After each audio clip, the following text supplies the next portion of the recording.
કે જે લોકો તમને સનાતન ધર્મનું નોલેજ આપે છે ને, સત્યનું જ્ઞાન આપે છે, એમનો સ્વીકાર તમારાથી નથી થતો. પણ જે લોકો તમને કંઈક સ્વાર્થ રૂપી આપે ને, કે જે તમને સાથે વ્યવસાય આપે, જે તમને સાથે કંઈક ફાયદો આપે, જે તમને મીઠા મીઠા શબ્દ બોલે, જે તમને ખૂબ ઠાબડે, અરે મારો ભગત આપ્યો છે, આપો આપો આપો, પ્રસાદ આપો, પ્રસાદ વગર ન જવા જોઈએ.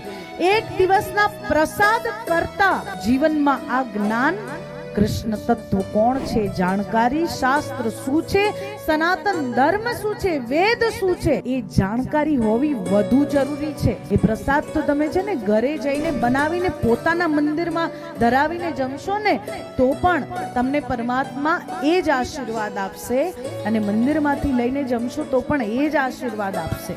પરંતુ સંસ્કૃતિના અપમાનમાં તાળી પાડશો ને તો પ્રભુને તો સ્વીકાર્ય નહીં થાય ને. કદાચ પ્રભુને, ભગવાન તો બહુ દયાળુ છે, પ્રભુ તો છે ને ક્ષમા આપવા માટે જ બેઠા છે. પ્રભુ તો બધાને માફ કરે જ છે, પરંતુ તમે પોતે પોતાને ક્ષમા નહીં કરી શકો.